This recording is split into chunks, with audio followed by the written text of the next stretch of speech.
a redução do Plano Safra e os impactos do crédito rural para os produtores de leite. Vamos trazer esses detalhes para você, mas antes eu te convido, acompanhe o Paracatu Rural pela sua Smart TV, smartphone ou computador. Acesse no YouTube o canal Paracatu Rural. Espero por você, hein? Inscreva-se no canal e marque o sininho.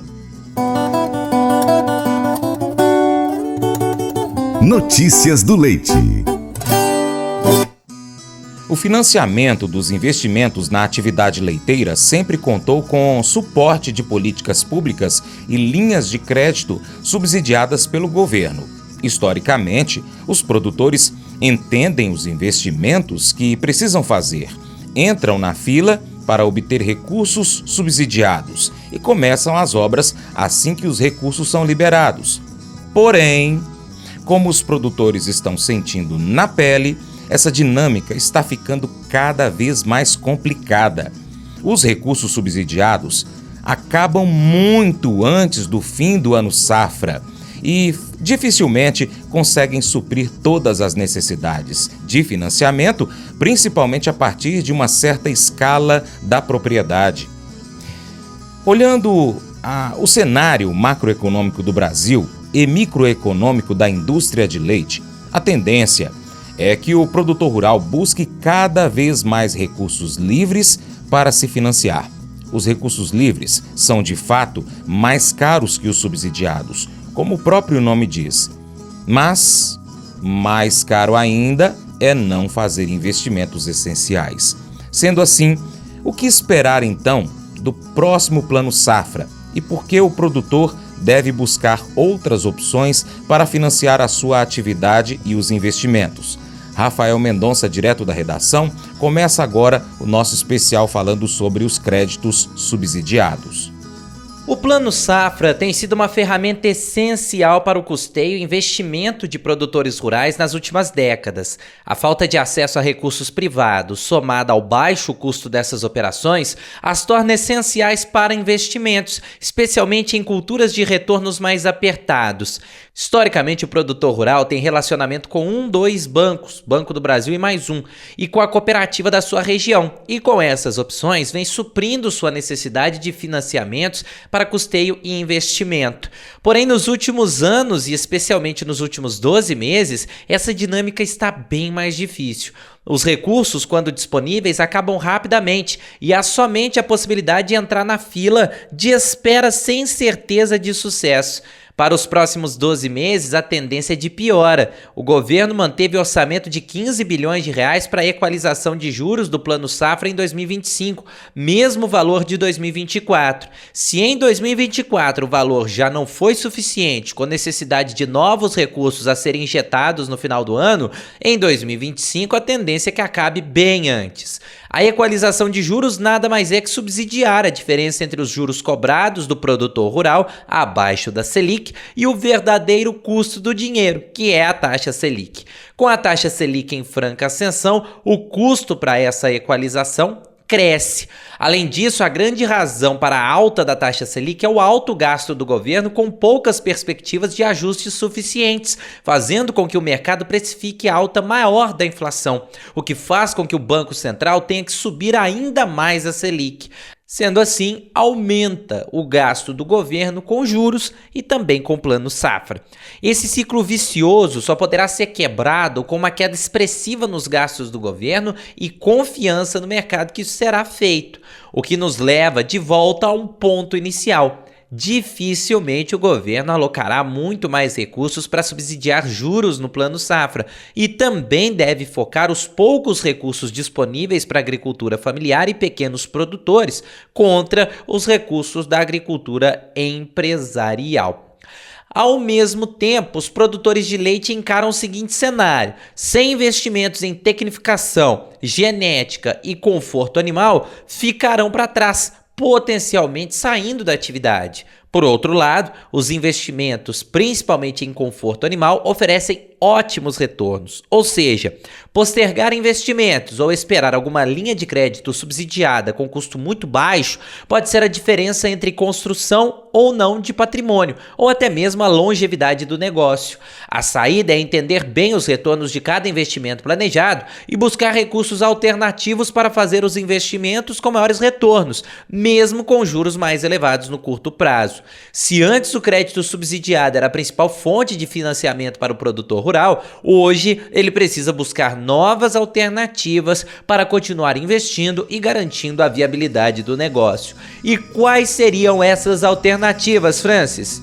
Além de recursos subsidiados e capital próprio, o produtor rural deve buscar fontes alternativas para viabilizar os investimentos.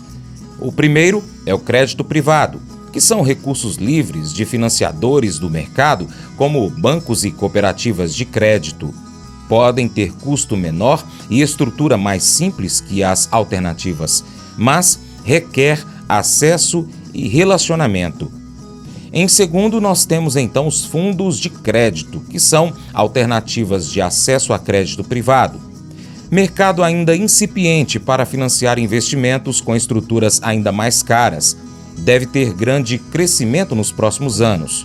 Por fim, temos o CRA, Certificados de Recebíveis do Agronegócio, que é uma estrutura de financiamento que pode ter custo muito interessante para grandes operações, mas com custo elevado para operações menores. Acesso a vários tipos de investidores, como fundos, pessoas físicas e outros. Contudo, o acesso a esse tipo de crédito não é fácil.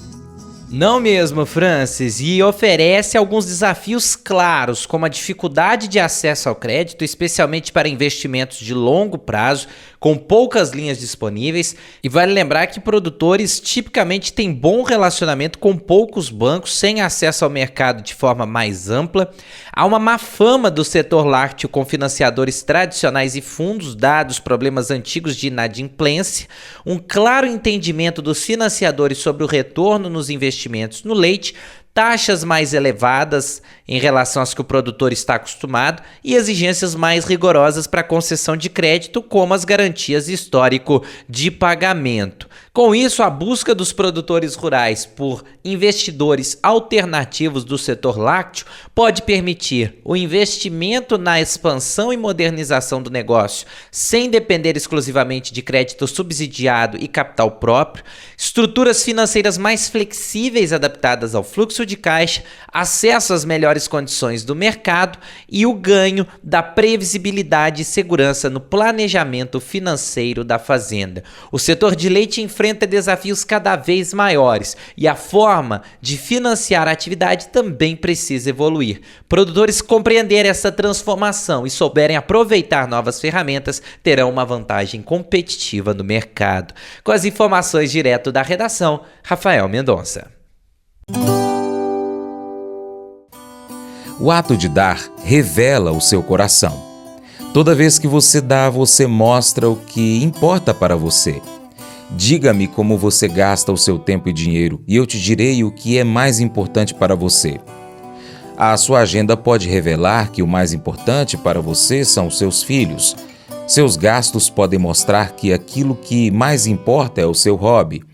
Você provavelmente não liga muito para a Microsoft porque não tem ações dela.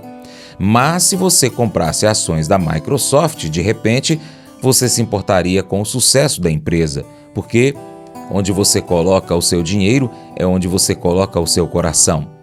Filipenses capítulo 1, verso 10 diz: "Quero que compreendam o que é verdadeiramente importante. O que importa na sua vida não são as compras. A vida não é sobre acumular coisas. Aquele que morre com mais brinquedos continua morrendo no final. A vida não é sobre coisas, é sobre aprender como amar. No fim da sua vida, se você tiver uma pilha gigantesca de coisas, mas for um estranho para a sua esposa e filhos, você perdeu o propósito. Quando você é generoso com o seu tempo, dinheiro, esforço, energia, você está dizendo que o que realmente importa é Deus e as pessoas. O que mais importa é o amor. Paulo fala sobre isso em Filipenses 3:7. No passado, todas essas coisas valiam muito para mim, mas agora, por causa de Cristo, considero que não tem nenhum valor. Como quebrar as amarras do materialismo? Só há uma maneira.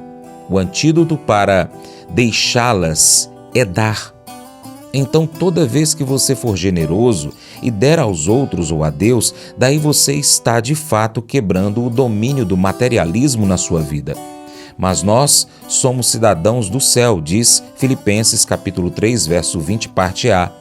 Seu propósito não é viver o aqui e o agora. Você está aguardando a eternidade. Você não está construindo uma pilha nesse lado da eternidade.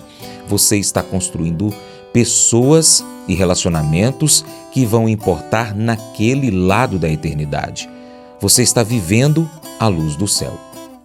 Esse devocional faz parte do plano de estudos Hábitos de Felicidade do aplicativo bíblia.com. Muito obrigado pela sua atenção, Deus te abençoe e até o próximo encontro. Tchau, tchau.